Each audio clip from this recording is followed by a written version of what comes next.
Bonjour, bienvenue sur cette séquence au cours de laquelle on va parler de la période d'essai des salariés. Alors la période d'essai, on va parler du calcul de la période d'essai, on va parler de la durée, donc légale, conventionnelle, on va aussi parler du renouvellement de la période d'essai. Mais bien sûr, on va commencer comme d'habitude par le cas pratique que vous attendez tous et qui, cette fois-ci, concerne Annabelle, qui a encore une histoire à vous soumettre. Alors Annabelle a recruté donc une nouvelle personne, Carlotta, qui n'est pas encore arrivée. Annabelle a préparé le contrat et sur ce contrat, elle prévoit une période d'essai de 2 mois avec une clause de renouvellement à l'identique, donc de 2 mois. Pourquoi ? Parce que Annabelle se rappelle du dernier recrutement qui a été une catastrophe parce qu'elle avait oublié d'insérer une clause de renouvellement et ça a été un peu compliqué à gérer parce que le salarié ne convenait pas, etc., etc. Bon, bref, et donc Annabelle, cette fois-ci, vous demande ce que vous pensez du contrat et si le renouvellement de cette période d'essai vous paraît juridiquement correct. Vous avez donc tout le diaporama qui va défiler pour nous le dire à la fin. Commençons avec la raison d'exister de la période d'essai. À quoi sert une période d'essai ? Vous le savez bien, c'est une période qui permet à l'employeur et aux salariés de s'auto-apprécier, à l'employeur d'évaluer les compétences du salarié dans son travail, notamment au regard de son expérience, et aux salariés d'apprécier si les fonctions occupées lui conviennent. Donc une période test où on va s'auto-évaluer l'un et l'autre. La période d'essai est-elle obligatoire ? Non, elle n'est absolument pas obligatoire. Pour être valable, elle doit figurer sur le contrat. Donc elle doit faire l'objet d'un écrit obligatoirement, soit sur le contrat, soit sur la lettre d'engagement. Mais donc on doit préciser la durée de la période d'essai si on souhaite appliquer une période d'essai à un salarié. Ce qui veut dire que quand on recrute un salarié sans lui transmettre un contrat de travail écrit d'emblée, ça veut dire qu'il n'y a pas d'écrit, même si le salarié est bien sous contrat, rappelez-vous, même s'il est bien en CDI. Mais donc pas d'écrit égale pas de période d'essai et donc pas de possibilité de rompre le contrat au titre de cette période. Donc les employeurs ont plutôt intérêt, bien sûr, toujours à prévoir un écrit avec une durée de période d'essai. Mais dans certains cas, effectivement, on peut aussi négocier une absence de période d'essai. Quelle est la durée de la période d'essai ? Elle dépend du statut de la personne, ouvrier, employé, agent de maîtrise, technicien et cadre.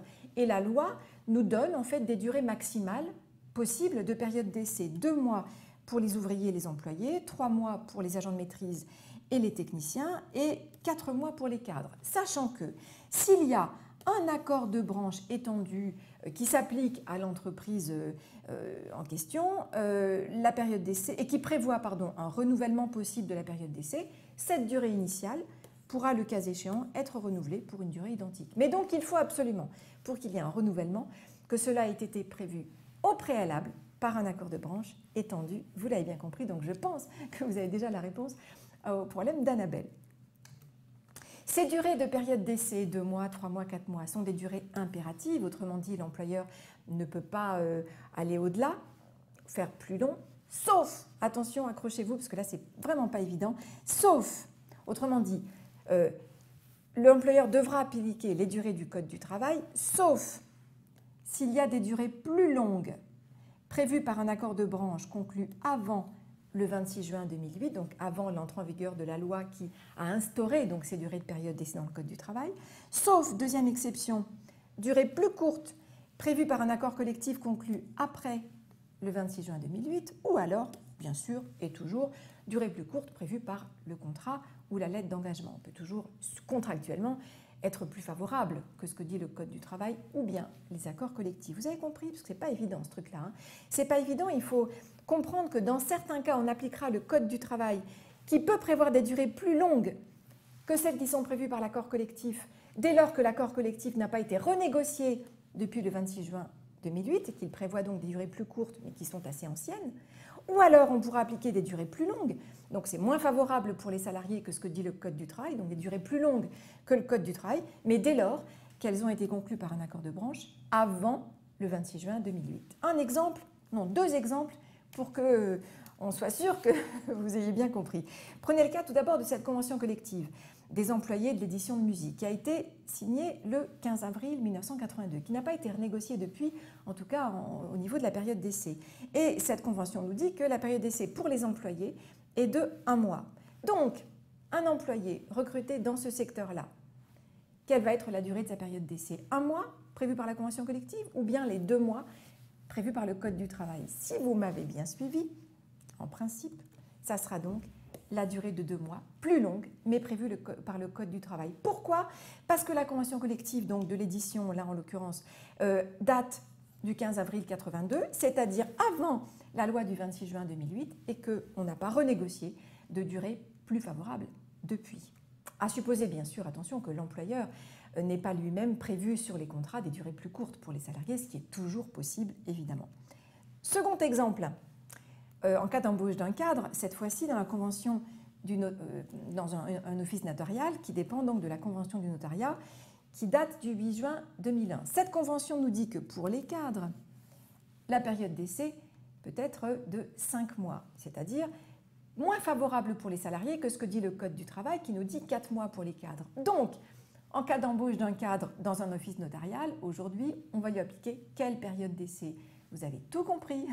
Vous vous souvenez bien sûr de cette diapo. Évidemment, on va être précisément dans ce premier cas de figure.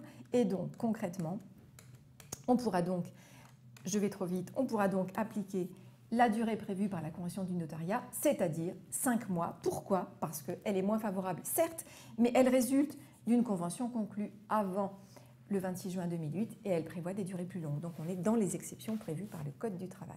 Vous avez compris? Vous accrochez quand même, hein, c'est loin d'être limpide, n'est-ce pas?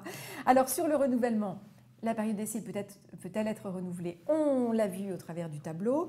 Elle peut être renouvelée, oui, bien sûr, attention seulement pour les salariés en CDI, dès lors qu'on a un accord de branche étendu qui précise cette possibilité et dès lors, bien sûr, que cela a été prévu dans le contrat de travail. Vous avez donc maintenant toutes les cartes en main pour répondre à Annabelle et à sa question de savoir si elle peut renouveler éventuellement la période d'essai de cette nouvelle recrue. Carlotta, qu'en pensez-vous? Je vous laisse encore réfléchir 30 secondes. Non, même pas, c'est pas la peine, hein. Alors, réponse, effectivement, le renouvellement de la période d'essai pour Annabelle n'est pas possible. Pourquoi? Rappelez-vous, hein, quand je vous ai présenté Annabelle, je vous disais qu'aucun accord collectif n'était applicable au secteur d'activité dans lequel travaille Annabelle, dans lequel elle a créé son entreprise. Donc, s'il n'y a pas d'accord collectif, il ne peut pas y avoir de clause particulière sur le renouvellement de la période d'essai. Donc, comme aucun accord collectif ne s'applique chez Imanet, Annabelle ne pourra donc absolument pas renouveler la période d'essai. Donc, Carlotta doit être embauchée avec une période d'essai de 2 mois maximum, voire moins, le cas échéant si Annabelle est plus généreuse, mais c'est tout. Voilà pour cette séquence. Merci de l'avoir suivie et à très vite.